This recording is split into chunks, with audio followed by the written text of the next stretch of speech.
Greetings, YouTube. I'm gonna make a short video for today. So here's the topic that I have, and I know I'm gonna get a lot of different answers in the comments, but here goes.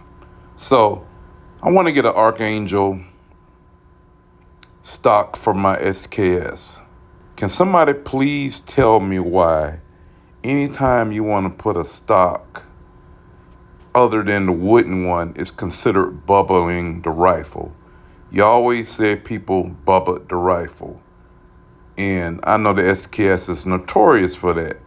But if you look down here, if you see the pictures that I have down here, the SKS, and I got at the very bottom, I have an Archangel SKS next to the PTRS 41, which is the rifle that's the predecessor of the SKS.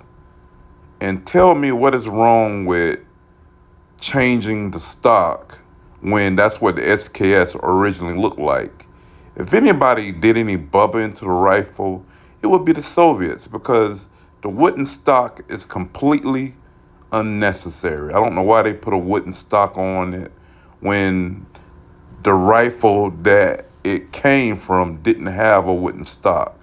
It had a pistol grip and it had a buck stock. That's it. It didn't even have a handguard. So that's just something that I'm just wondering. But that's what I want to do to my SKS. And a lot of people don't like it. They like the original wood, but I have two Chinese SKSs. My arms are way longer than what my rifle was designed for. So that's the reason why I'm going to change out the stock. And I do like SKSs. I'm not really a AK fanboy. You see, I have an AR. That's because I don't like AKs. And the main reason why I like the SKS, normally whenever people get on their different things they want to do about different firearms they want to restrict, the SKS is normally exempt from that because it has a wooden stock. So it's just my preference. I like SKSs. But I was just wondering why we always get this stigma with the SKS when you want to change the stock. Now, the reason why the Soviets did that, this is just my opinion. I don't know this for sure because it was 100 years ago, right?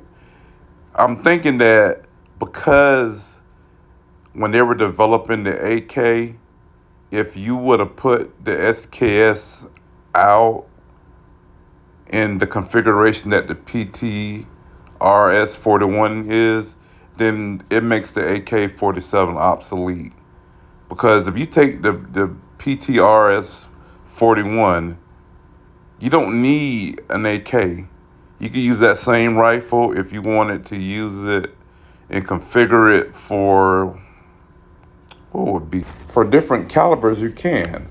I mean, if you think about it, okay, you could have had the full-size rifle for the anti-tank round, okay?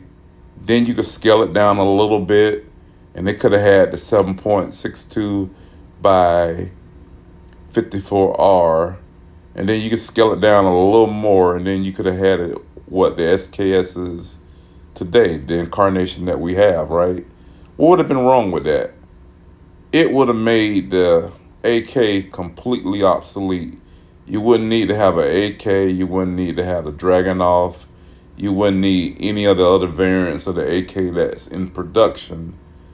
And one thing that I do like about the PTRS 41 is that the barrel's removable. How much more of a better rifle it could have been. I'm not saying it's better than the AK because they hadn't developed it or did any changes to this rifle in 100 years. This was a World War II rifle. It saw service in World War II. So you're talking basically all intents and purposes, it was made 100 years ago. You can't compare it to modern day firearms, right? However, this firearm could have been a lot better than an AK. It could have been a lot more development they could have done on this one. I guess in a different way. I don't believe it would have been a need for the AK. Because here's the thing: why did they put a wood stock on it? It doesn't make any sense. But that's just me. Let me know what you think in the comments below, and I will see you later.